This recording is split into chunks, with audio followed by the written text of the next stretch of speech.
What do you get when you mix a former college athlete, a chronic diagnosis, a relentless curiosity for healing, and just a dash of Southern grit? It's today's guest.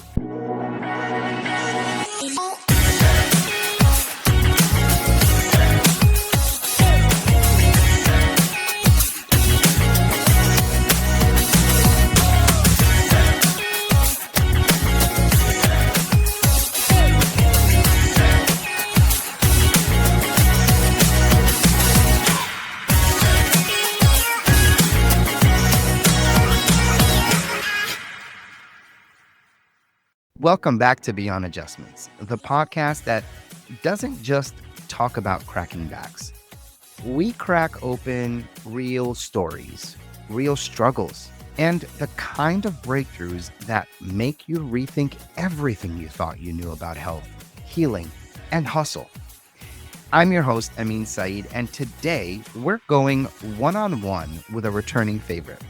But this time, we're zooming in on her story.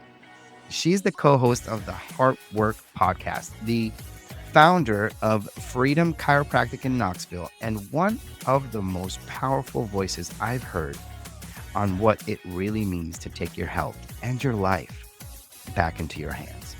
Let's get into it with Dr. Sarah Nelson Gray. Welcome to the show, Dr. Sarah. Thank you so much for having me. I'm honored to be back and have a voice to share this time. Yes. I don't have a cold and you have a voice. Yes, So we're good. Really an amazing episode. All right. You know what? Let's warm things up just a little bit. So before we talk healing and nervous systems, take us back to college, Sarah. What kind of athlete were you? And did you ever imagine that the road ahead would lead you into chiropractic care? I was going to say, which version of college Sarah do we want? Brett, let's get a glimpse of both, Sarah.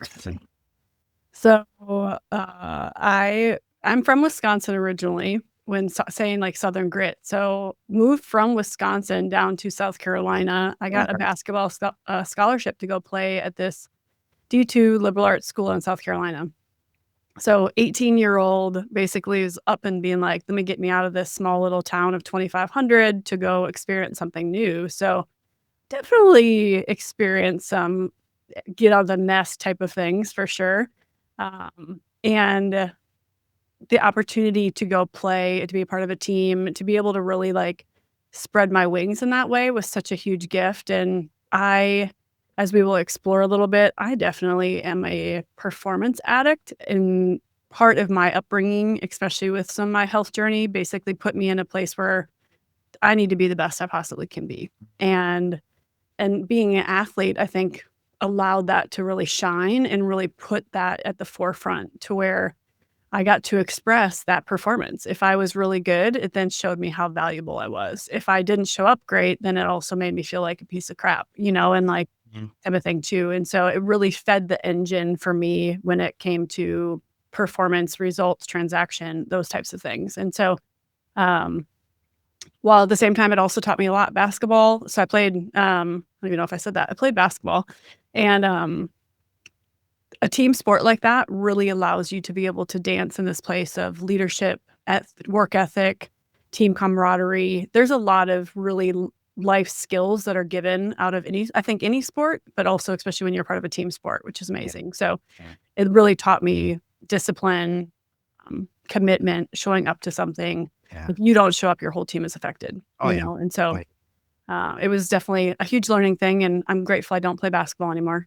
At the same time, it was such a beautiful part of my story for sure. Yeah. Awesome. I love asking that because sometimes our paths or our path really starts before we even like know it. And for you, part of that path included a chronic illness. Now, there was a diagnosis that you received that really changed the trajectory of everything. I mean, I'm speaking for you, but I want you to kind of speak to that. Can you take us into that season? What were those kind of early struggles like, and how did they shift your understanding of wellness? So when you are basically a 10-year-old being knocked on death's door, it shifts a lot of things, and I don't say that lightly for the sake of like, I mean, there could have been anything that happened, but death's door sounds like such a big thing, but at the end of the day, it's what was perceived for me, and I think also the scariness when it came to my parents and the decisions that they were helping make for my health at the time. And so when I was 10 years old, I got diagnosed with ulcerative colitis, which, if anybody doesn't know what that is, it's basically just major abdominal pain. I was bleeding every time I would have a bowel movement. I still remember the first time I went into a bathroom and the toilet was filled with blood, not with anything else. And I was like, what's going on? And called my mom. And obviously, they were freaking out, but also at the same time trying to stay as calm as they can for their daughter. And we immediately, because all we knew at the time, went to a medical doctor, right? We went to the medical doctor, ran a bunch of tests, didn't necessarily have answers right away. And so was put on some medication to try to calm the inflammation, right? Mm. And when you calm inflammation, it doesn't necessarily mean that medication it may be supporting one thing, but it may also be creating some other things, right? And so we danced in the world of lots of different meds until we finally got a diagnosis. And my parents, I think, did everything that they could to do with the knowledge that they had. We went some homeopathy way. I remember taking some different like liquids under my tongue and all that type of thing. And my mom, I remember taking me one time to a chiropractor, like once, and at least just at the time, I remember getting one adjustment. That's about all I got. I didn't go back for multiple things.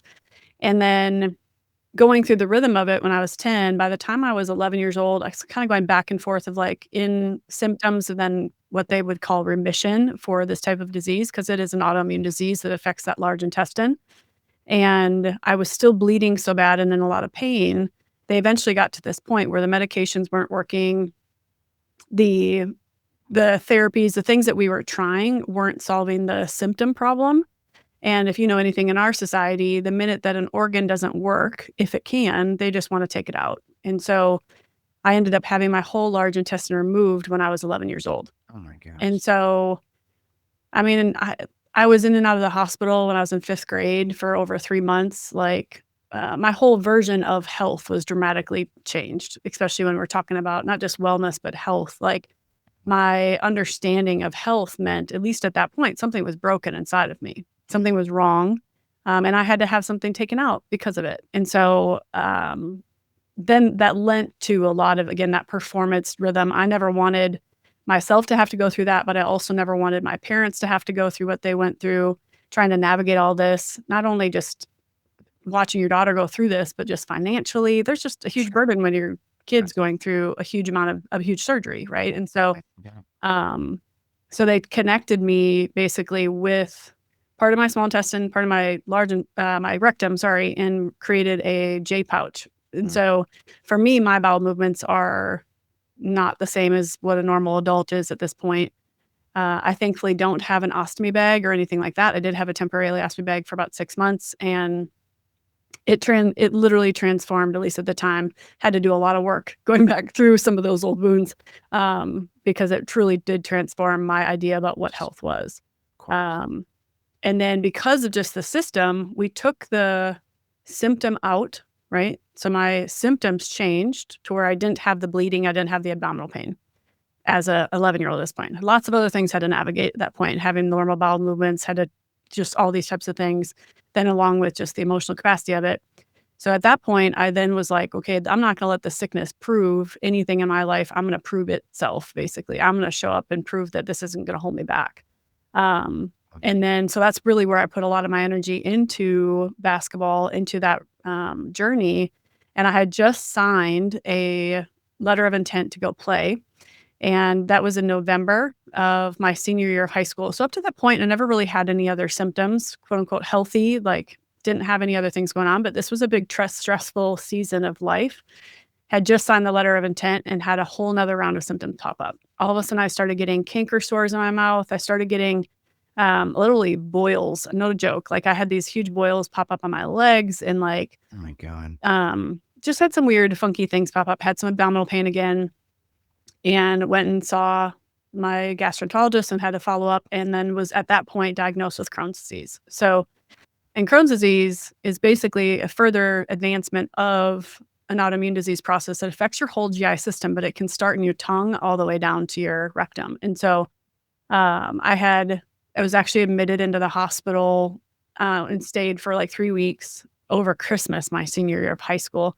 And ended up having 3 more surgeries. I had some abscesses that were around my old surgery area, ended up actually finding out I had a hole in my heart. So I had to like do an outpatient surgery where I had to put a butterfly clip in my heart. Like there's just a lot of like health things that accumulated in a short period of time. And if you're hearing me, a lot of it was this like outside in approach.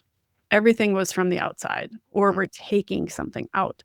And so at that point, I basically was put on more medication. So my whole rhythm of understanding about health was also, we're going to treat it from the outside. I'm going to now take medication to try to treat a symptom, but I have no understanding why something is going on. And so I basically went that route for I was 18. Until I was 24 years old, I was on this heavy dose Remicade medication for 6 years. That basically is a low dose chemo, along with other medications. Like pretty much lived in that medical system until I was 24. It's insane. And so, and I'm sure, I mean, everybody has their own health journey and has their things that they navigate, you know. And but it really transformed because my health was also so much, or like my health transformed so much of my life to where all I knew was health, right?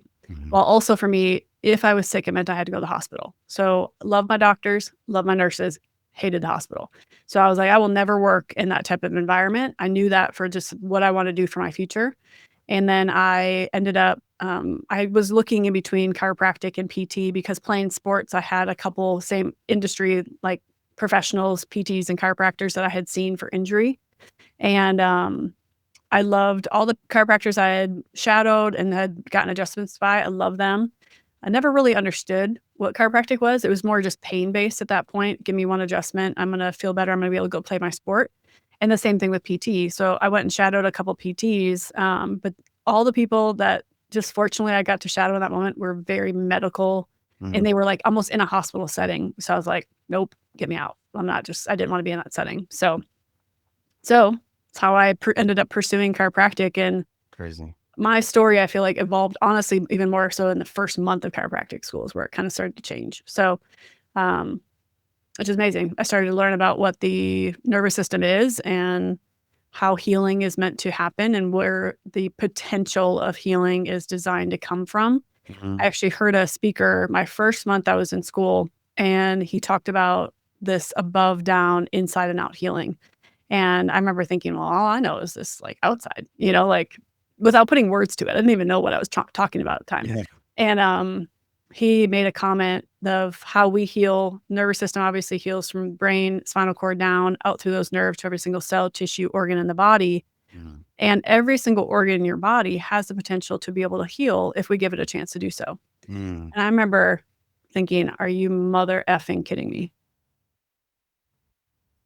I was legit sitting in this class thinking, you gotta be shitting me, right? Like, what? Telling me this now? Right. I'm like, no other doctors ever said this. What in the hell? I'm 24 years old. Like, what in the hell?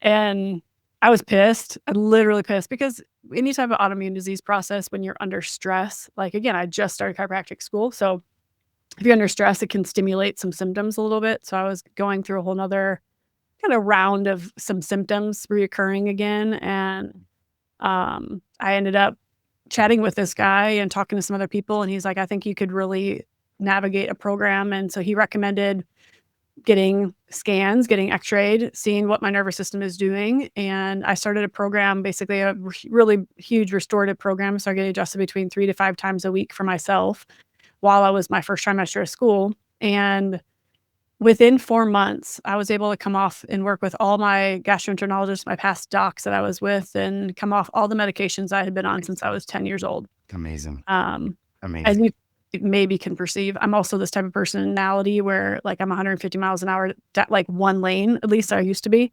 So at that time, I was also like, I'm never going to freaking take a medication again if I don't have to. And to be honest, I haven't since 2008. which is Wow. wild. Okay. So That's this all happened basically in 2008 when I was 24, and which is wild. So it's such a huge gift, and why I do what I do definitely transformed from my own health story for sure. yeah, love that. I there's a couple of things you mentioned that really resonated with me. You were talking about how, you know, you didn't just talk about your story. You included your parents and their Mm, journey and how it must have been for them. I resonate. That resonates with me, mhm, because our first child, Emily, who's now in heaven, mm, was born with trisomy 13. She lived with us for 16 months, but in those 16 months, watching her go through surgeries and all yeah, that. So um, I feel with your parents and what they walked through, and just I mean, and even with my kids now, who my son will be 16, my daughter just turned 13, mm, dealing with their scoliosis and the braces and watching that and like just the struggle. Just I get that. I yeah, get that. I mean, thankfully, I haven't been through anything serious like that, but I can see it from the parent point of view. So thank you for sharing that, because I think yeah, that's a part of it, big part of it, part of your life too, because they walked alongside you, they supported you, they did what they thought they needed to do to sure, help you get through it. So I love that. yeah, Um, so it's one thing to experience something like that, mhm, but it's another to let it drive your career choice. mhm, What was the moment when you realized like chiropractic isn't just what helped me, yeah. it's what I'm called to do? Well, I think because it helped me, it allowed me to be able to see what was possible Mhm. and the potential of it. Not only if it was possible for myself, the opportunity for others, it could be the same thing. Mm, And nobody needs to have my story to have their own story. Like I don't need to carry and go through headaches or cancer or other things, but because I've lived my own story, I can navigate and be empathetic and understand somebody else's journey, mm, whether that's the parent side of it, whether that's the kid side of it. And so whether that be the adult that's been struggling for years and with no hope, no answers, like I feel as I say it, I'm like, I'm just so grateful because it sucks to have to go through it. for I sure. would never wish it on anybody, and I never wanna go back to it. Mhm. While also I'm grateful that it's part of my story because it's allowed me to be able to have a relatability that can shed some barriers for people when they are embracing their own health story, Mhm. and health journey. And so it really helped me be able to say, like, and I think too, like, health can be so fear-based, and it especially in the medical system, it's like you need to do this, or if you don't do this, something wrong or bad's gonna happen or something wrong is gonna occur. And so, I feel like one of the things that I've just learned as not only just a practitioner, a doctor, a leader, that's like, I'm here to offer hope and answers for what I can do. If I don't know the answer, I'm gonna try to find the answer for you. I will ask questions to the right people and find the resources I can. But at the end of the day, it's not my job to do your healing. I'm just a facilitator of that healing, and I can get out of the way and trust that the body's designed to do what it is. So it also takes the pressure off of me having to be the one to figure it all out for every single human that I come in contact with. Yeah. Um, because I know that I had to do my own work, but everybody I get to come into contact with, they also have the opportunity to do what they need to do and they feel at peace and at rest and the most empowered to do for their health. Whether again, that's a parent, a child, a divorced mom, a single college student, a college athlete, whatever like lane that individual may be in. Mm.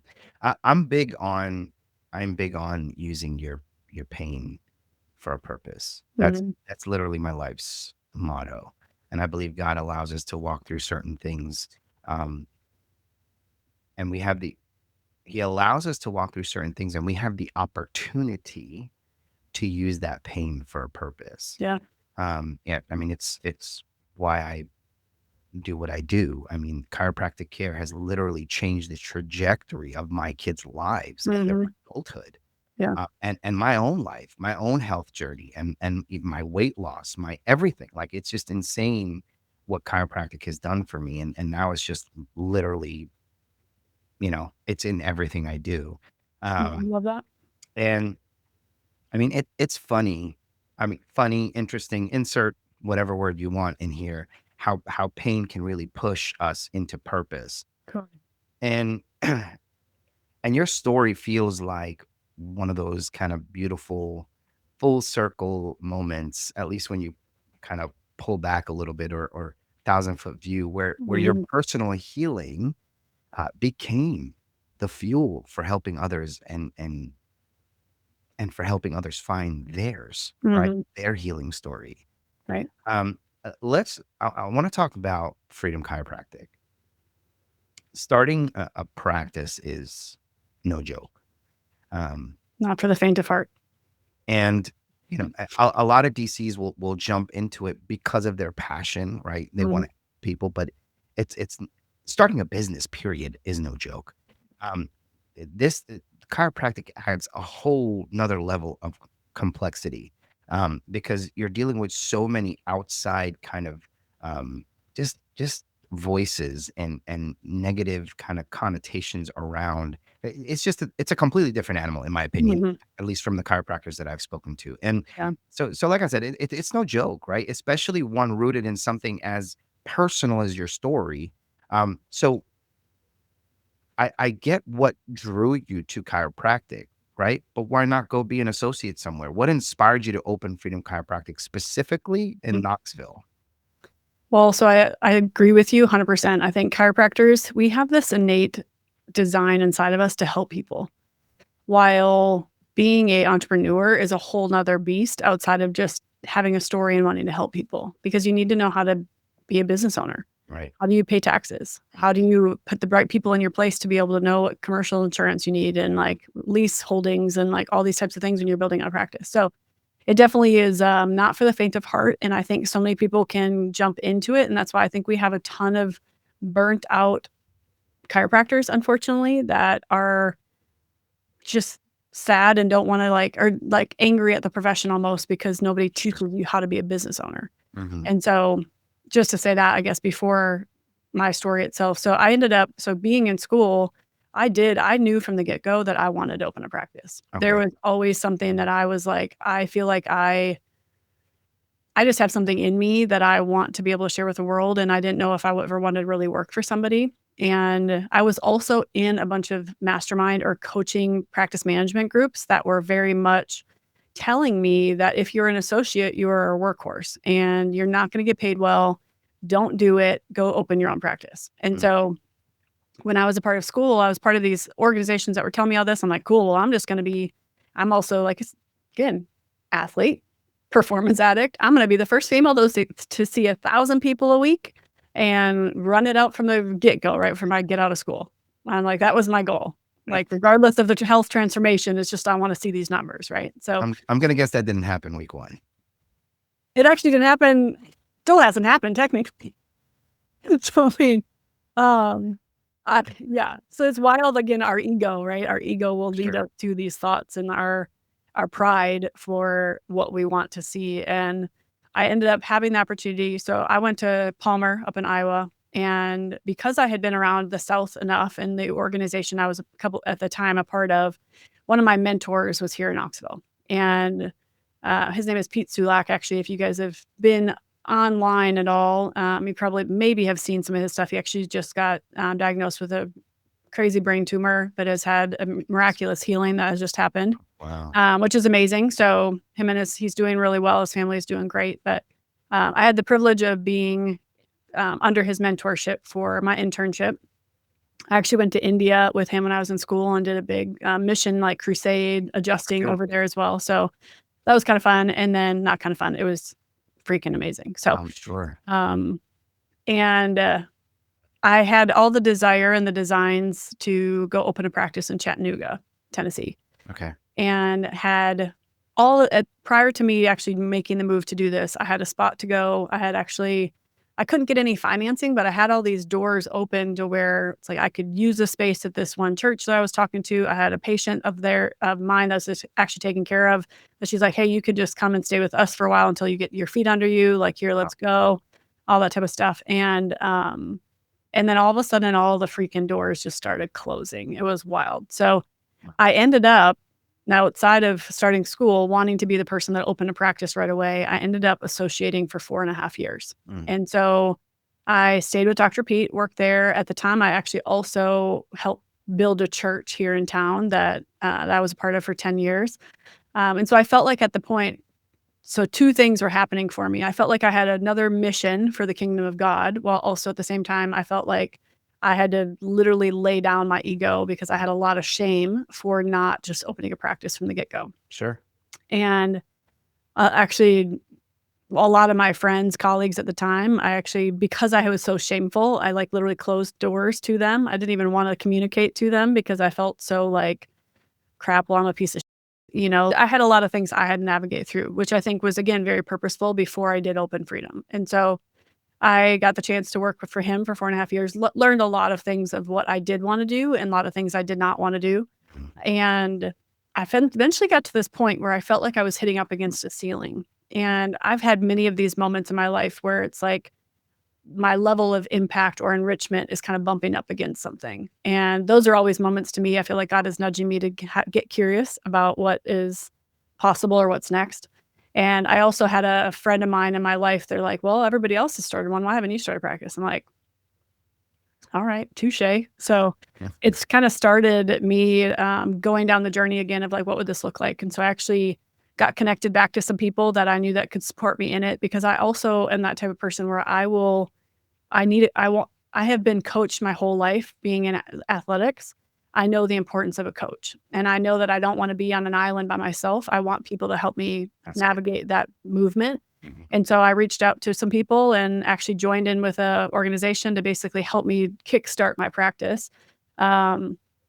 By the time I started, I had basically a 9-month business baby from the moment of kind of ideas, talking to banks, that type of stuff, before we actually officially opened in October 2015. And it pretty much was at that point where I'm like, I'm trusting myself, because I know the opportunity I have inside of me is going to only continue to impact this community.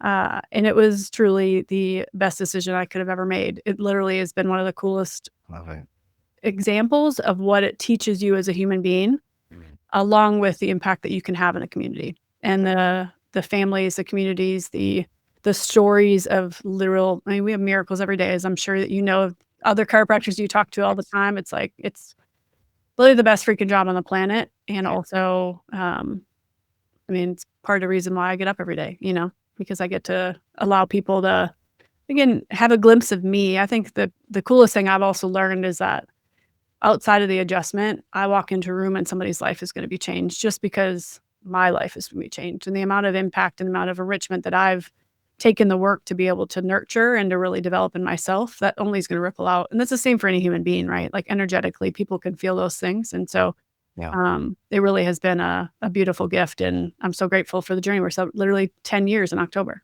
It's great. Congratulations. That's Thank amazing. you. Yeah, that's awesome. And Freedom isn't just a name, right? It's No. really a mission, honestly. Mhm. And I feel like I see that, and it's evident in everything you do, Dr. Sarah. I love that.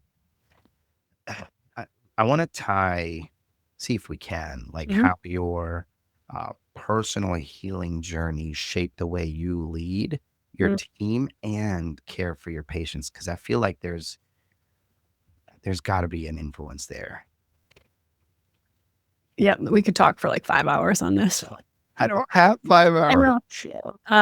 To put it short, so like, I think if you haven't listened to our other episode, I would also encourage you to go listen to that one where we talked with Dr. Marisa with Heartwork, because part of my leadership as an entrepreneur, again, you don't know what you don't know. Like, you're only aware of what you do, especially when you open a business. And when I started my practice, I actually hired a lot of friends. I hired people that were really close to me in the church world. And really, for the first like 3 to 4 years, it was brilliant. And it was what I needed in that period of time. But it also fed a lot of my ego and my woundings from way back when. And so, because of what I went through, my own individual woundings were very much a mother keeper. I was a caretaker. Like, I wanted to take care of everybody else besides take care of me. So my leadership example of that, and also patients healing, it really became like, I literally talked to a new chiropractor yesterday, and he was telling me about how, like, I want to only work with this clientele because everybody else doesn't want to take their own health into their own hands and do the work. And I was like, yes, but you're trying to take responsibility for their outcome of the results, right? And I can only say that because I've been there myself. So in the beginning of when I opened Freedom, I took a lot of that to heart. If like somebody didn't get the changes I wanted to see, not only in their leadership, but also in their health journey, I would take it personal and I would overextend myself in so many situations where then I was finding myself very exhausted, burnt out, feeling like I was like, what the freak is wrong with me? So it's like it then started this journey of like understanding like, okay, as a leader, there are some certain things I need to set up and go process through so that I can be a healthier leader as we move into further expansion, scaling, and really building a healthy business. And so that's really kind of where I started. And then I started my own health transformation, like heart journey is what I would like to call it. And that allowed me to then see like where I was putting in unhealthy aspects for how I, again, cared for people, how I wanted everybody's results up to me. I was very transactional based. And really now how I lead my team, it's from a place of authenticity, vulnerability, strength, and power. Yeah. And my team is actually one of my girls celebrating 7 years with me. She's been with me for over 7 years. My clinical director's been with me for 8. We've now building in this robustness within my my leaders of my team. I have 8, 7, 5, and 4 are my like main 4 girls that are on my team. And Wow. and it's brilliant to see because the work that I've done as a leader has transformed into how I now lead my practice, right? Like, and I will 100%, no matter who I'm talking to, you as an individual will bleed into your practice. Sure. So if you are bleeding, it will literally bleed into your team and it's going to bleed into your patients and it's bleeding into your practice. And that's why you're not going to get to see the results that you truly want to see, which is also okay because that's where you are. I think that's also the other permission is like, you can't be anywhere else than where you are. And so I had to also give myself a ton of grace to say, okay, well, this is where I am. I get to now dance in this journey so that I can become the best leader and the best business owner for the success of this practice, but also for the success of my team. And so it's definitely been an evolution and it'll only continue to be an evolution for sure. Yeah. And if you're standing still, you're just walking backwards at that point. So Totally. I love that last comment. It is definitely an evolution. Mhm. We should always be growing. So there's a lot of chiropractic practices and offices out there. But Freedom feels like an experience, right? What would you say sets you apart, when it comes to patient care and community? So our tagline is to create a safe space for you and your health. So that is one of our like overarching desires, that the minute that somebody walks in, that they feel known, not just seen, but they feel known, they feel welcome, they feel like they can belong to something bigger than themselves. And we have been also very strategic in that so that happens. From everything from the patient experience, from the moment that they see something outside of us, how they connect to us on whether that's socials, on the website, on however they get their tangible touch to us before they even call and contact our office. By the time they call us or they connect to us, what are our steps as a team to make sure that they're experiencing this unbelievable experience? If you have ever been into any type of doctor's office, I never want anybody to walk in and be like, I have this like glass sliding door and you have to open up and see somebody. Like it truly is like just ridiculous to me, right? Like I want this to feel like you're walking into either a coffee shop, something that's like, again, you walk in and you're just blown away. For one, it doesn't look like a chiropractic office and it doesn't feel like one, right? And so, or a medical office in general. So we have, again, strategized very, very specifically from the get-go, again, from phone calls to how we do our tours, how we educate people the minute that they set foot in those rooms with us, by the time they come back and finally get an adjustment from us, how we build care plans, like how we table talk along the way, literally how my team will hold babies so moms can get an adjustment. Like we have a play area. Like there's just so many things. Like we have kids running all over the place and my team almost operates as like a daycare center, but they don't, like it's not their job to like, but it is part of their job to like make sure that our families feel very cared for and very known, and We always also bring it back to like, have you been to Disney before? I have. Yeah. So like we always talk about like that Disney experience. I'm sure a lot of like businesses like relate to that. But when I went one time to Disney and I walked out of Starbucks and this one employee was like, I hope you have the greatest day, Sarah. And I'm like, the freak, I didn't want my name. It's like, and I didn't realize they'd written my name obviously on the cup, and the guy just like made a notice of that. But I was just like, are they watching me or like how Yeah. did they freaking know? It's like Big That Brother or whatever. Twilight Zone moment for sure. Yeah. Yeah. And but it's like I want our people to discover that and to know that. Like Yeah. That's when cool. we had somebody walk in yesterday as a brand new patient, my team member gets up out of her chair. It's like, hey, are you so and so? And she's like, I am.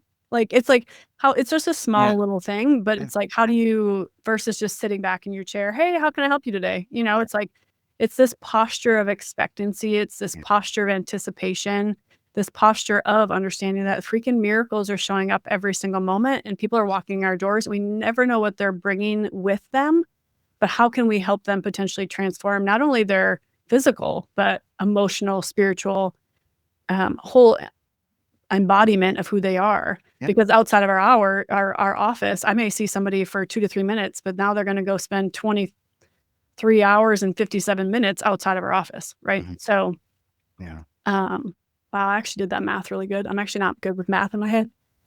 Really impressing myself. Job to that. You can pat yourself on the back. That was good.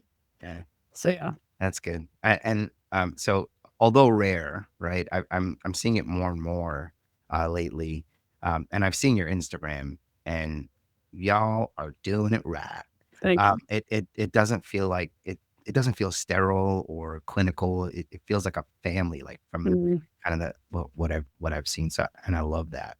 And you mentioned something, and this is something I teach my clients all the time. It's your patient nurturing starts before they even meet you. Mhm. And it's all about the not just image that you're trying to set, but what's your mission? If they Right. don't understand your mission, Mhm. they're not going to understand chiropractic care and how you provide and what you're there to do for them. Um, and that story needs to be told well. So, and again, you guys do it right. And I love that. So one thing I admire is how confidently you care for such a like a wide range of patients. Yeah.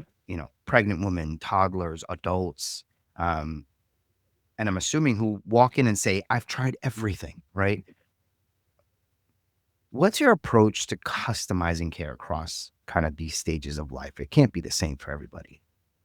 No, it's definitely not. It's, like a back pain Bob is not gonna get the same type of care plan or even just care than a brand new baby, right? And so, um, while also at the same time, um, trying to think about this, a human being is still a human being, Mhm. and being able to step into a room and be present enough to actually care for that individual, no matter the age range, no matter the race, no matter the story that they may have. I think that at the core is the biggest importance is like that you can step in and be incredibly empathetic and be able to relate to those people no matter where they are and no matter what life situation they find themselves in. So, but yes, I mean, at the end of the day, like when we build care for people, it's strategic for that individual, right? Sure. And so it's not just based on a cookie cutter. One person's not just going to get 3 times for 4 weeks based on this because this one got this one over here. So we have built in our practice that we do. Obviously, our first day is an onboarding where we get to understand what is their full history, what is their biggest complaints, what are their goals that they're actually looking to see change. Because at the end of if I don't know where they want to go, how can I come alongside them in the first place? And so, and I don't want to just inform them on what I think they can see if they don't have buy-in on that. There has to be buy-in for what they want for their health. If they just want to, like everybody says, I just want to get out of pain. Okay, but what does that mean? Because is that actually realistic? Are you a 60-year-old that has been living with chronic back pain for the last 20 years? I'm probably not going to be able to have 100% zero back pain for the rest of your life. We may have some things that pop up that because there's this gravitational like thing that's happening within your system, and so I have to have this buy-in and this realistic understanding of what's actually happening with those individuals, along with then same with like with young ones and with babies, pregnant mamas, toddlers, all these kiddos. A lot of it is the buy-in, obviously from the parent. We talked about parent stuff initially, but if that parent doesn't trust me, those kids will never trust me. If I can't walk into a room and get down on one knee, I don't talk to a kid the same way that I talk to an adult, right? Or Like yeah, I'm going to walk into that room and get down on their level. I can't tell you how many times I've adjusted a kid underneath a table or in the lobby where all the toys are because they feel more safe out there comparable to an adult who actually will literally lay face down on the table. I come in and it's like a couple clicks and we're good to go, right? So it's like being able to be this chameleon also for like what that person needs in front of you, I think is incredibly important. It's not always really easy to grab on right away, especially if you're new in practice. Like I have a new doc with me right now and she's brilliant. She's just beautifully been molding into our practice. Well, it's something that she's having to learn too of like, how do I talk to kids and then all of a sudden go adjust a 50-year-old, like that has hypothyroidism, versus a kid that is a sensory kiddo that just now was running all over the room. I had to go navigate how to do that and then take a moment and to be able to go into the next room. And so definitely it's a learned skill and something we train on all the time. But I think at the core of you is the intention. I think the intention part is what really changes that, so that you can actually step into that room no matter where they are, that you know that you are there to help facilitate healing, facilitate like presence and posture so that they know that they can trust you and they feel safe enough to be able to receive that adjustment in the first place. That's good. So I know for you, it all starts with the nervous system. Mhm. But for those new to chiropractic care, can you break down why nervous system centered approach matters more than just chasing, the symptoms? So there are so many techniques in chiropractic. There's so many different philosophies also, and I'm at the baseline understanding and like or belief system that it all works. At the end of the day, chiropractic works. And I think the opportunity that we can, instead of pitting each other against each other, essentially, not only just whether it be chiropractors against PTs or those types of things, is like we all have a role to play. Yeah. And I am so appreciative for what I do know of the nervous system because I definitely am like when I say nervous system, I'm so much more than like a musculoskeletal too. I adjust very differently.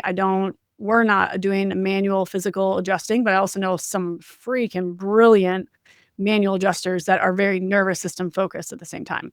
And why it matters to me when it comes to nervous system care is because I just know what it's like when we sought after a symptom. It was pain-based. Again, you guys heard my story. I went to the doctor. They tried to just fix the symptom, but not actually get to the understanding of the root cause. Right. And the root cause, honestly, the way that the nervous system works too, and it starts from conception, y'all. Like the way that nervous system is built upon the parent's DNA and what comes together when that child is formed. And then they are built. If that mom had incredible, ridiculous stress through that pregnancy or tons of joy and life and all those types of things, that's getting translated to that baby. That's why we are such huge advocates for baby, because not only through the prenatal and like conception, like pregnancy stage into then delivery, birth is one of the most traumatic things any human being is going to go through in their whole entire life. Yeah. Yeah. And they've literally done studies now, up to 95% of babies are going to have some type of subluxation misalignment. And so if we as like beautiful prenatal, pediatric, like nervous system chiros, the opportunity that we can have this understanding, like I can literally change generations if I can affect that baby right there, or affect that mom that's about to have that child. And so for us, it really is. So like if let's say I started taking care of you or started taking care of somebody that was in their 40s comparable to somebody that's one, we got 40 years of locked in stress that probably has been there since, again, conception potentially. So if I'm just going to chase a symptom, I'm missing the opportunity of truly helping navigate a healing component in that nervous system that is so much richer and deeper and full of so much robustness comparable to, let me just fix your low back pain, right? And so for us, that's really where that comes from. And just the understanding of what the nervous system is capable of. The nervous system is capable of so much healing. We just got to get out of the way and not just let it be, okay, if you hurt again, come back in and give me an adjustment, or like come get an adjustment. We desire to have this. So for us, we have lifetime care for people. Like I've taken care of people for 10 plus years and I see them once a week for those 10 years, like they're not just coming once a month when they're in pain, right? Like they're not just coming every 6 weeks or something like that. And because again, to me, that's just chasing symptoms. That's just chasing and putting a Band-Aid on it comparable to not. So, Yeah. No, yeah. That's good. That's really good. And so approaching it from the pain relief or the symptom, it's never going to work. It's the wrong driver. I read, yes, I read. It was in the journal of, I think it's called like neurophysiology or something like that. I was doing research on something. Yeah, leave me alone. But it said something about spinal adjustments, and I can't remember the stats behind it, but that spinal adjustments actually influence brain function. Like there's studies on it. It's not just like hypothetical. This stuff is real. Right. And it impacts drive. It impacts like sensory. Like it's phenomenal to me how we're just looking past these studies. A lot of people know this is all fake. Guys, you need to get with it. Anyway, you said before that education is everything, and hence why I read some of these journal articles. But how do you empower your patients to take ownership of their own healing journey? Well, so we start with bite-sized pieces because also at the same time, like when I'm building a care plan for somebody, I'm building a care plan where I'm potentially going to see that person for 3 times a week for 4, 8, 12 weeks. And I'm going to 2 times a week for 12 to 18 weeks, depending for the first bit. And then I roll them into a wellness plan.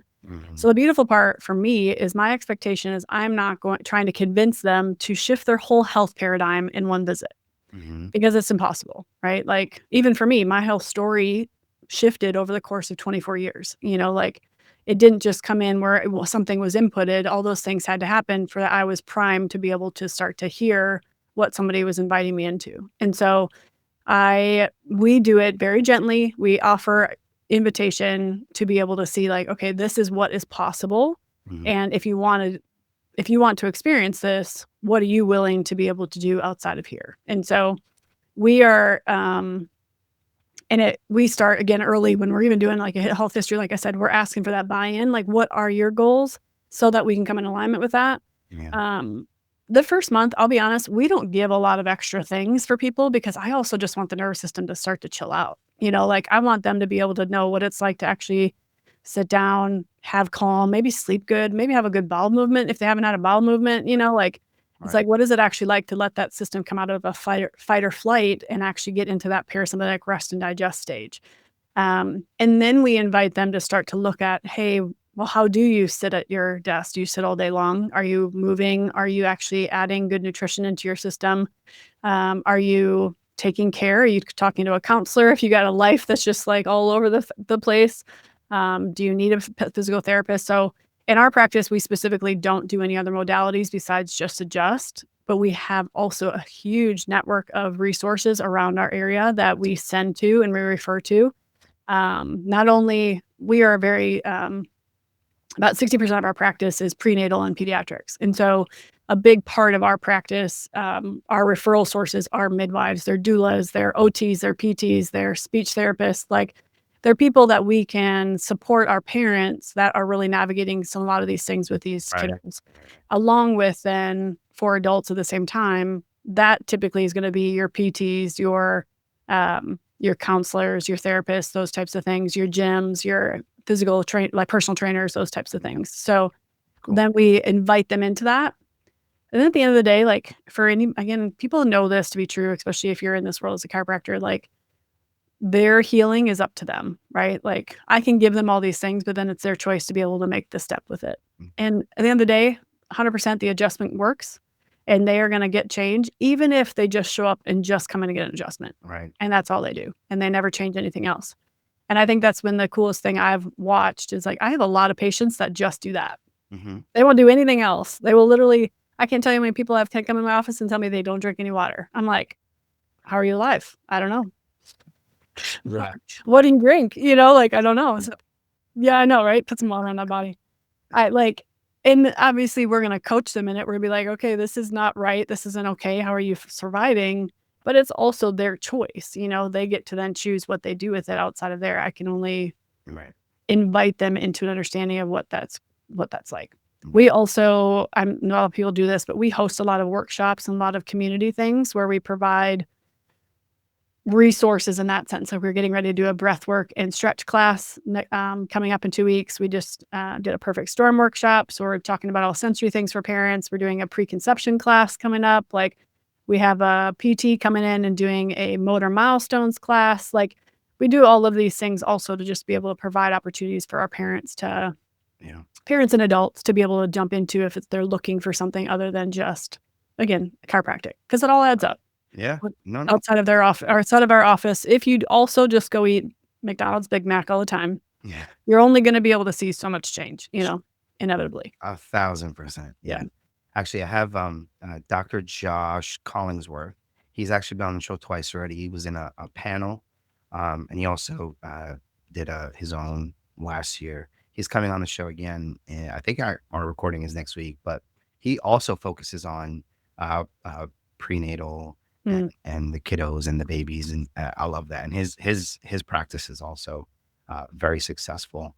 And he's, again, ton of these, I won't even put them in air quotes, miracle stories. Oh yeah, it's amazing, and I love hearing, I love seeing. It's just amazing. But I have a challenge question for you.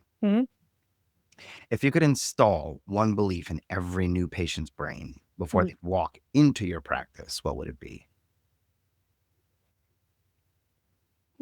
Where they are right now does not need to be where they are tomorrow. And their story doesn't have to be anybody else's story. It can be theirs, and it matters. Their story 100% freaking matters and has the opportunity to change, not only for themselves, but to be able to ripple and change somebody else's life. Yeah, I love that. We tend to compare ourselves to others always. Totally. Yeah, and I love that. All right. Okay. This is my favorite part of the conversation, also one of my favorites, but the business and the marketing insights and everything. Okay. I love talking about this stuff. Again, bread and butter. But so we're gonna talk business, because running a clinic is about way more than just care, right?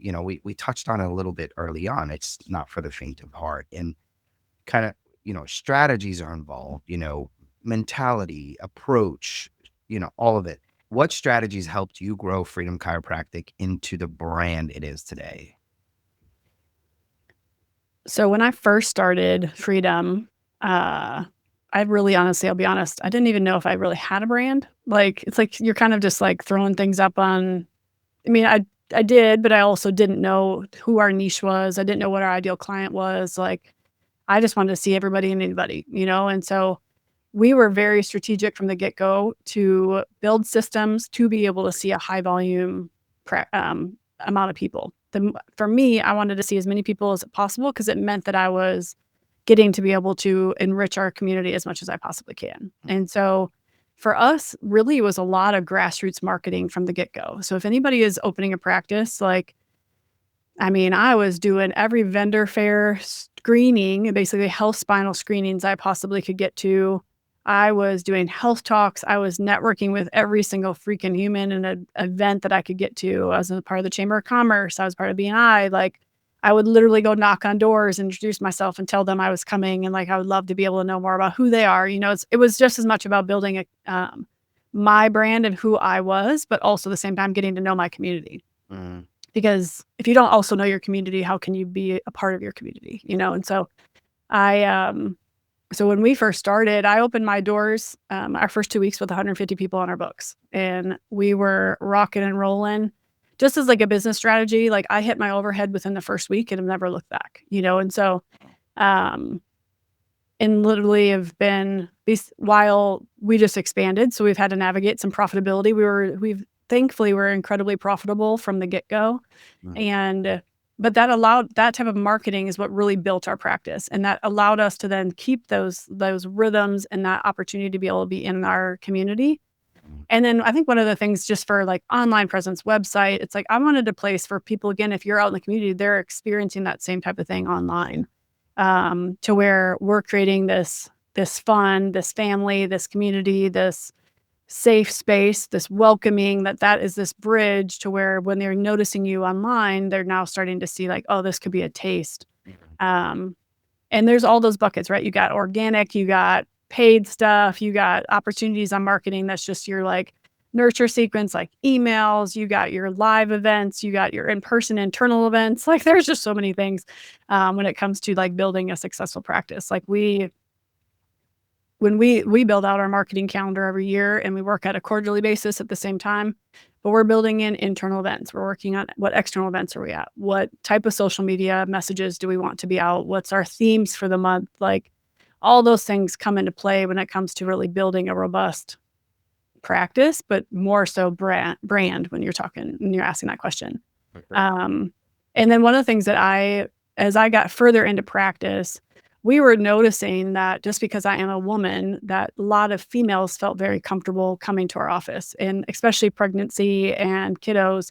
So there was this, I never fully like niched myself as like a prenatal pediatric practice until about 4 years ago, where we really started to change our messaging and who we really served.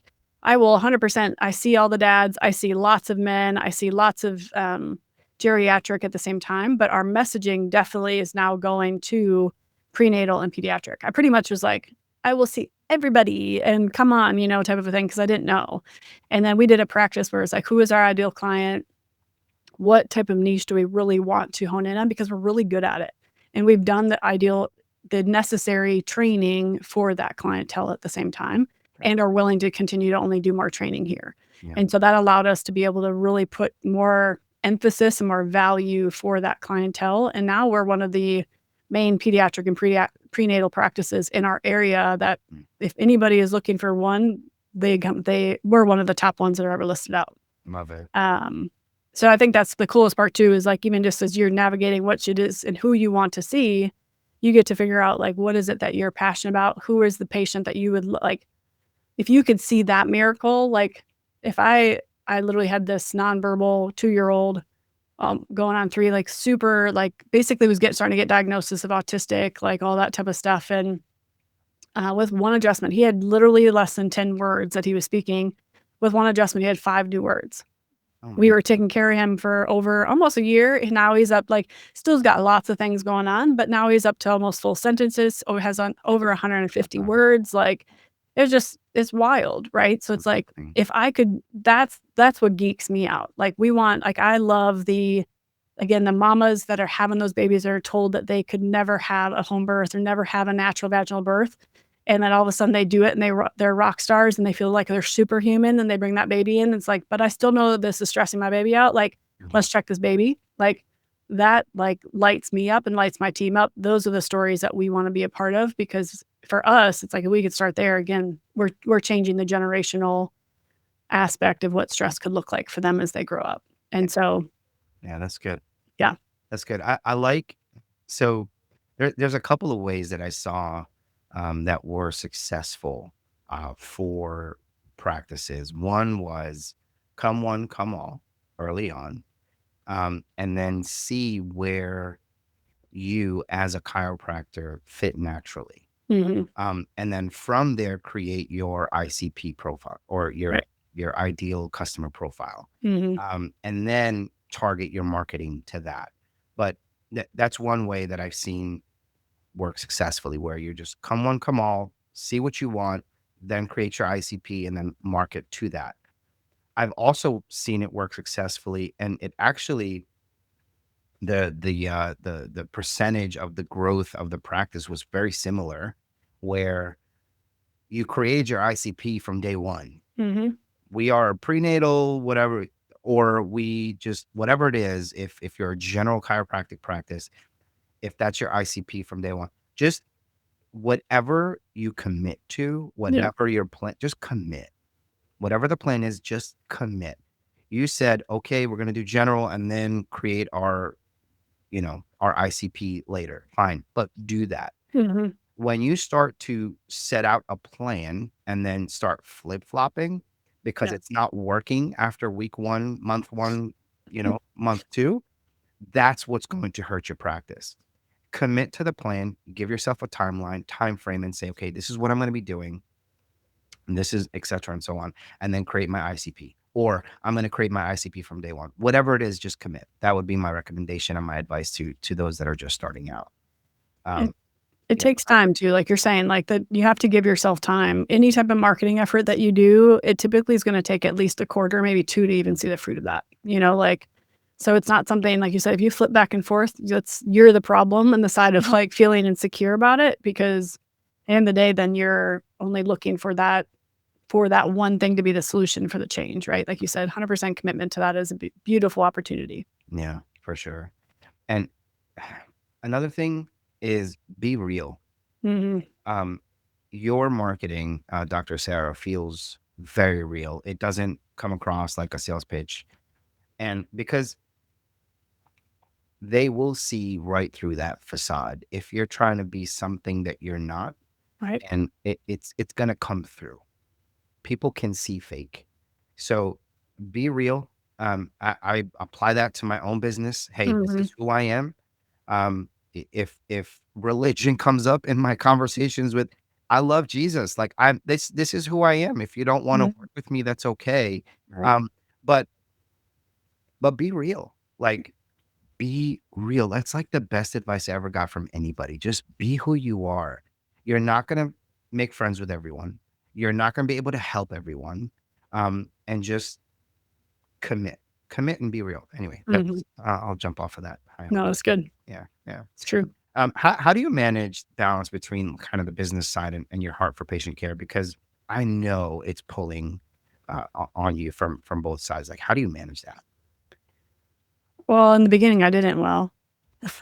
Just because, like you said, like it's hard not to take it personal if somebody doesn't see the change that you want them to see. I think one of the biggest things I have learned is that don't overpromise something that you can't deliver. And I'm not going to promise let's say again, a super sensory spectrum kiddo that has been, let's say they're 7 years old. That they got all these things going on. They've sought the brain balance. They've sought the OT. They've sought the speech therapist. They've done all these things. In that first section of their care, I'm not promising that mom that kid's going to go, quote unquote, go to perfect, right? Because what is that anyway?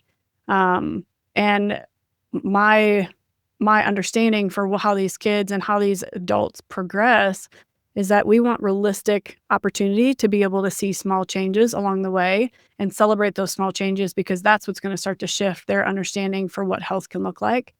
And then I had to go on a journey of like, am I okay being the human being that I am? And like having the confidence that I can again be a facilitator for change, but the results aren't up to me. Healing is not my job. I just get to be a facilitator of the healing. It's not like I'm not God, like chiropractors are not God. Like in the end of the day, like we're here just to be a facilitator of that innate intelligence that's already literally truly designed to be in every single human being. And we get to facilitate a beautiful adjustment, facilitate a conversation, facilitate presence and posture with that person that is crying, devastated, literally hopeless, to be able to then provide an opportunity to say like, hey, maybe this doesn't have to be what your story looks like. But then I get to let go of what that time frame looks like. That is not easy. That is something that I've had to, again, work through. I've been doing this now since 2011, right? So been doing this for over 14 years, and it is not an easy thing, especially for a new doctor. Chiropractic school, I think, does a disservice to a lot of chiropractors because they teach you so much brilliance on adjusting, but we are so diehard for the miracles and for the change and for the results, and that there's this like, I think sometimes honestly an ego complex of like, well, I am the healer. I'm the one that's doing this. And so in turn, then you become if you are the healer and the person that's doing the work, the results then are up to you, and you need to be able to see those change. And if you don't see the change, then you feel like you're a piece of crap. So I feel like what I've watched is like when you focus on being the healer, then you're the one that's wanting the results. And then when you don't get those results, that's a place of so much insecurity, making you feel like you're not doing a good job. And we then can do a disservice for the healing in general, because again, we put ourselves into the driver's seat of what that opportunity can look like. And so, yeah. Makes sense. That makes sense for sure. I think so. Some of the conversations I have around kind of the business / patient care and what drives and what helps and so on, it always ended up boiling down to, especially when we had the longer conversations, but it always ended up boiling down to the purpose, because patient care will drain you. Running a business will drain you. Mm. And if you lose the sense of purpose, like why you were doing it to begin with, it's essentially detrimental to your success. So one of the things I've come across in the past is a Harvard Business Review, and it was a stat. It was like it's either 350 or 400% in long-term returns. So essentially, that organizations that were driven by purpose outperform others by a 400% in like long-term returns. Like that's insane. Yeah. And it's not fluff. It's strategy. Anyway, purpose is huge. And then of course, not just, throwing things up on the wall, see what sticks, like really just help, look into people that are successful, practices that are successful, find a mentor. You mentioned earlier, coaching is important. Yep. And if you're trying to do it alone, you're not going to be successful, because especially if you're sitting out there on an island trying to figure it out and seeing if it works or if it doesn't work, you're wasting time when you can essentially be connecting with somebody that's already figured it out. And you can kind of take it from there. But what advice would you give to another chiropractor, maybe someone just getting started, who wants to build something like Freedom? I mean, just kind of like what you just said. I was like, I would connect to the people that you feel like they have something that you want to emulate, or at least take pieces of that you think would align with why you want to do what you do. I have never done this alone. I have 3 business coaches in my life right now, even currently 10 years into owning my practice, and so because I value what people can see that are a neutral version, that aren't in the day-to-day with me, that have the capacity to like show me what I don't see, and or invite me to be able to see, hey, maybe what if you tried this over here, type of thing. And so I 100% from the get-go, if you are looking to build something, or even if you're, again, associating and you have something that you're looking for to build in the next couple of years, still put yourself in environments to where you can grow yourself and develop yourself. Because as, like you said, as a leader, as a business owner, as somebody that's taking care of somebody's health, if you're leading team, one of the biggest joys in the world is my team, but one of the biggest struggles can also be team. And if you don't know how to like lead yourself, there's no way for you to understand how to lead a team. And so, 100%. so get around a beautiful mentor, work on self-development, whatever that may look like, whether that be books, podcasts, get a counselor, get a therapist, like whatever that may be, look for you. Go shadow offices, especially if you're a student. You're never also, if you've been in practice for a long time, I can't tell you how many offices I've gone and seen just being in practice. Like I'm constantly learning. I'm not too big to be constantly learning and like put myself in a room to like, I don't know all the things. So I have other chiros that have been in practice for a long time will still come and also visit and shadow our office, because they want to continue to glean what is potential for them. Right. Go also like, I think the chiropractic is so awesome, but there are also a lot of other businesses that do it really well, not just in chiropractic. So prior to me opening, I went and visited other industries like coffee shops, because I wanted it to feel like a coffee shop. I looked for design in other like restaurants and other like home goods stores, all those types of stuff, because it gives you some like opportunity to see something new. Put yourself in like rooms where people are also doing something that you are not doing. Right. That's the thing I've learned now is like I've put myself in places that are allowing me to think outside of my box and think outside of what I know to be true, because it only opens you up for the potential of what you're capable of, and also it's going to probably make you feel really uncomfortable. For sure. Yeah. Those Stretch yourself. opportunities, yeah, they Absolutely. stretch you and they give you space to say like, man, maybe I don't know it all, but also what would it take for me to bring some of that and put this work in to know some of that at the same time. That's good. So if you can go back to day one of opening your practice and whisper one sentence to yourself, what would it be? Mm, trust it. I think one of the yeah, to trust yourself and trust the journey. You don't have to have it all figured out immediately. Um, this is more than just a word, but I think a lot of people, and I coach people on this. I coach a lot of individuals that are just tired. They're exhausted and they're tired of running a business. They're tired of patient care. They're because they have exhausted themselves and they're giving of themselves in a way that is not necessary. And I did the same thing. And so it was really hard for me to navigate.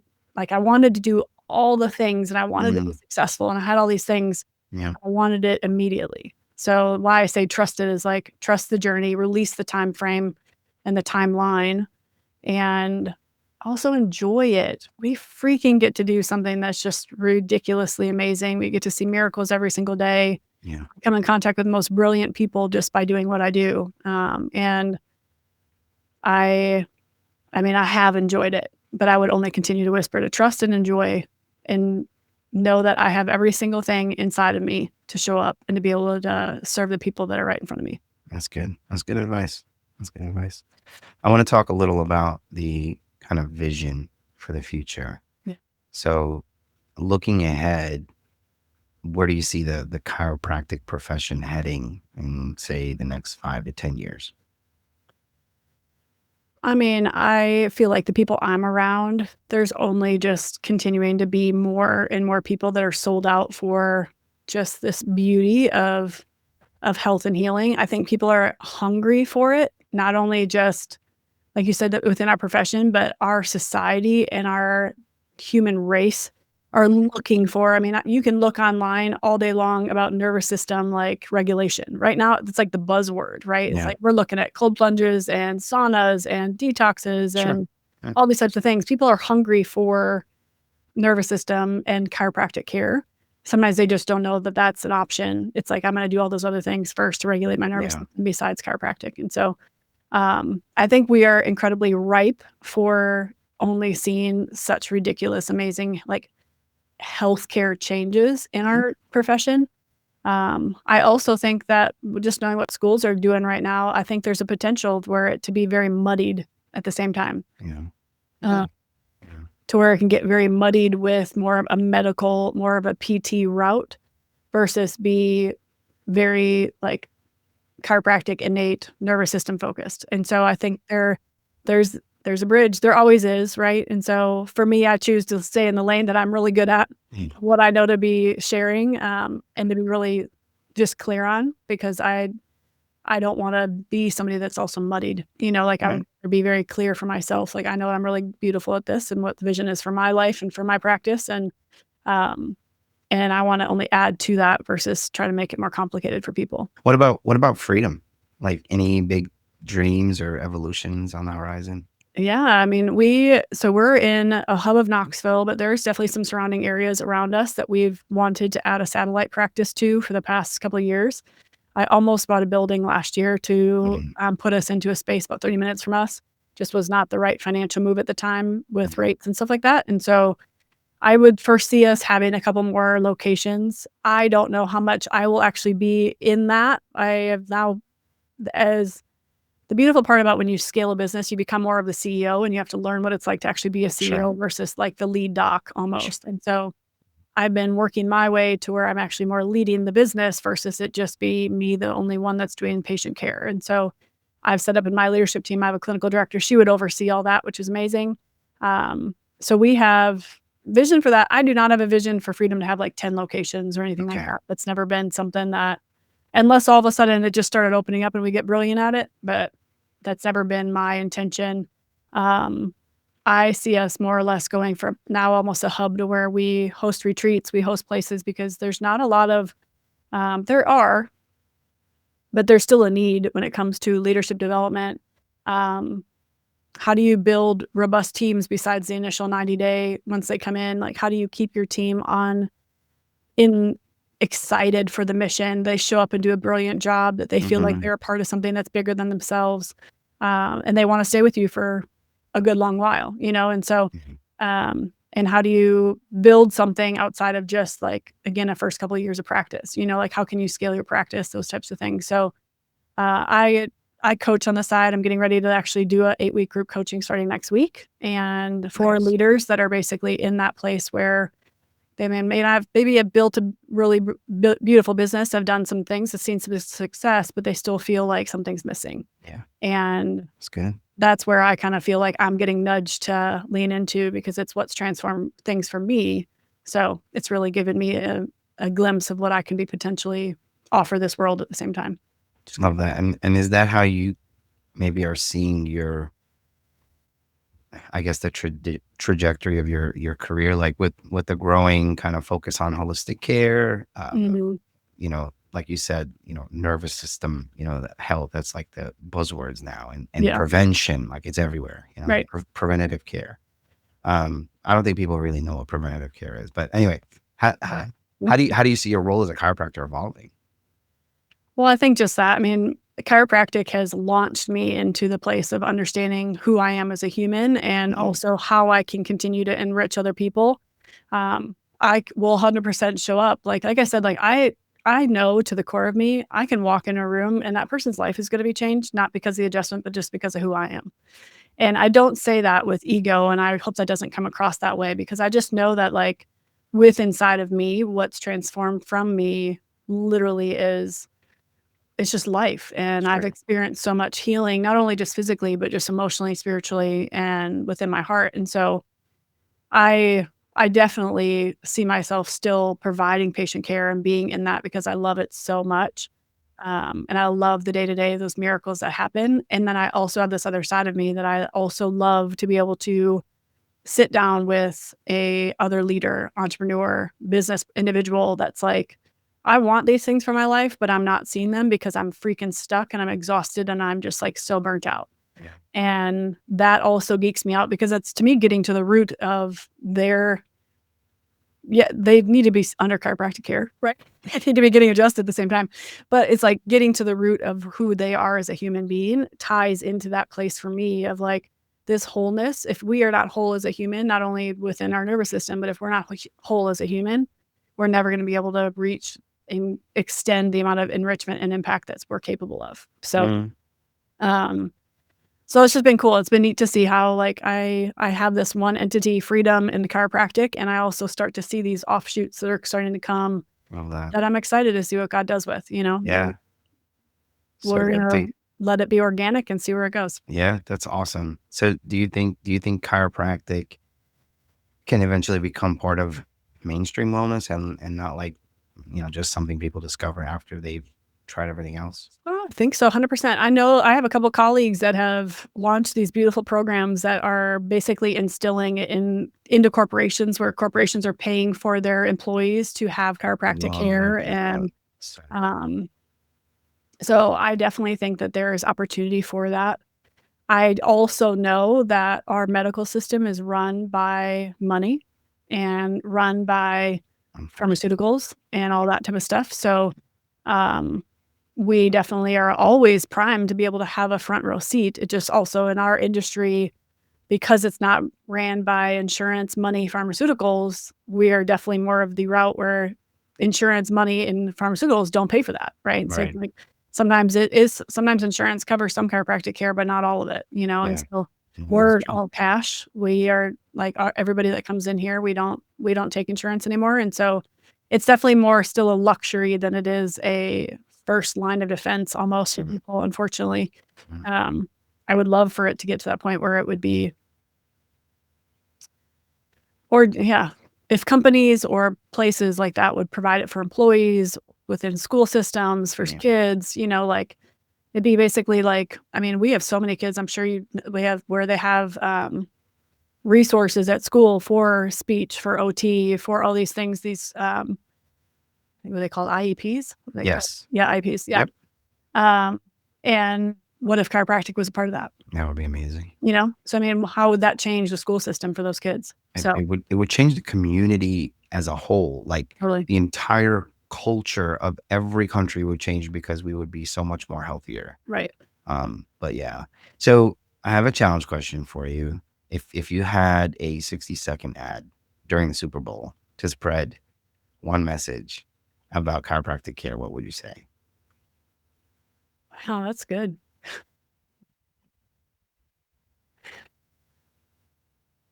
I would say, I mean, I think I'd keep it simple. Your innate intelligence, we all have this beautiful, robust, innate intelligence inside of us. Your brain and spinal cord control every single thing that we have, to where we communicate from above, down, inside, and out. Just like if you are, I use the analogy of, if you are trying to go drive down to Florida, you want a straight route. If all of a sudden you have a traffic jam, if you have something coming up, you either are going to stop, you're going to slow down, you're going to detour all the way around.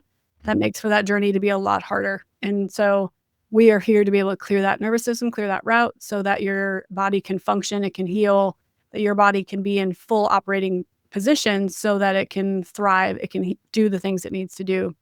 That does not sound like an entertaining Super Bowl commercial. Yeah. But it's true though. I'm just thinking of like puppies and Yeah. like Clydesdales. I think I would have like I love horses, so I'd probably put some Clydesdales and put some puppies. Yeah. And That's funny. I would imagine something completely different. For me, it'd be like, motion is lotion, right? So I'd There you like go. compare our bodies to a car, like oil changes and all. Anyway, Yeah. but that's just me.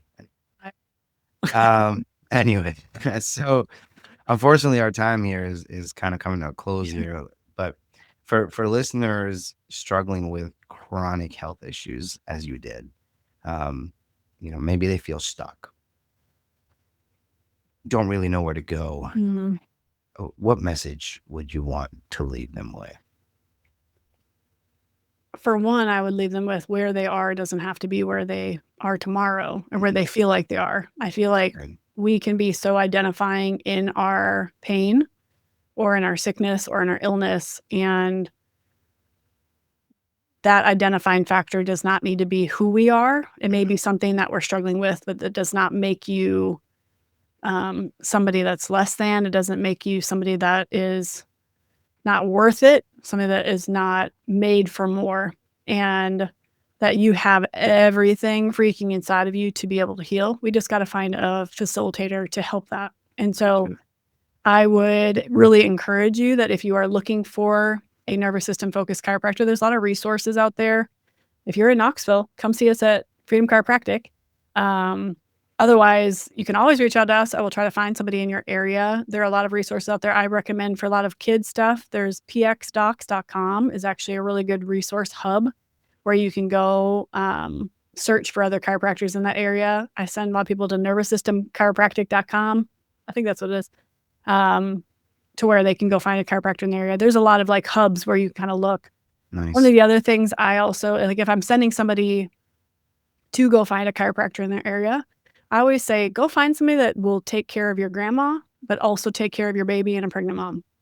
Because they've typically done enough training to be able to have hands on the whole population. Right. Along with, they're not typically going to just take care of your pain if they're seeing babies and they're seeing pregnancy. So, so yeah, just opportunities. If you're looking for somebody that's just in your area, will they see the whole population? And that, Sure. not that they can't niche themselves, but also can they be capable of doing that at the same time? Mm-hmm. So where can folks connect with you? Like if they want to learn more about Freedom or maybe binge the Heart Work podcast? Yeah, so definitely. So Freedom Chiropractic, our website is freedomknox, knox.com. is our website. You can also find us on Instagram, Facebook. Instagram is our Freedom Knox as well. We do have a good time over there, so come on over, follow us over there. My personal Instagram is Dr. Sarah with Dr. Sarah Nelson Gray. And my good colleague, like Amin mentioned, Dr. Marisa and I have also started a podcast over at the Heartwork podcast. It's a beautiful podcast. We talk a lot about entrepreneurship, but also getting to the heart and to the soul of the person behind the systems. We are incredibly passionate about it and excited about what's the potential that's coming out of that as well. Yeah. It's a great podcast. You guys, you need to check it out. And then one final challenge question for you.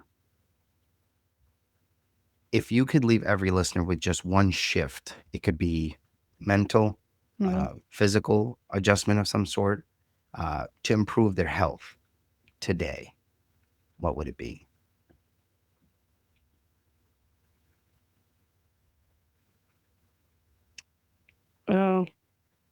What you believe in yourself is what's going to also portray out of you. If you see yourself as somebody that's going to literally change the world, you're going to freaking change the world. If you see yourself as somebody that is hurt and broken, you're probably going to not be able to see it. You're probably going to energetically bring in people that are feeling that way. But that may not always be the outcome that they want to see. You're going to gravitate. So energetically, what you give, you're going to receive. Actually, a coach just said this the other day. It made me think about it. I was at a conference and she said, you are the return on investment. You, the human, are the return on investment.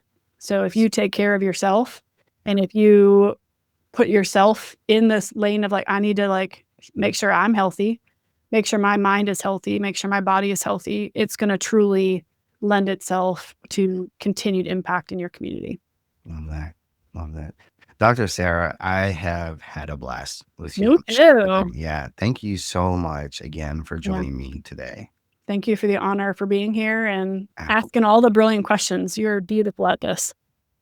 Well, we need to educate the communities. It's got to happen some way. So hopefully this will be the outlet to do that. But that's it for today's episode of Beyond Adjustments, the podcast that believes healing is possible. Your story matters. And hey, if your nervous system isn't functioning, maybe that's why your coffee doesn't hit like it used to. A big thanks to Dr. Sarah Nelson Gray for sharing not just her insight, but her heart. If this episode inspired you even a little, don't forget, like, subscribe, share it with somebody who needs a reminder that freedom is still possible. Until next time, adjust your habits, adjust your beliefs, and maybe adjust your posture too. Take care, guys. Bye.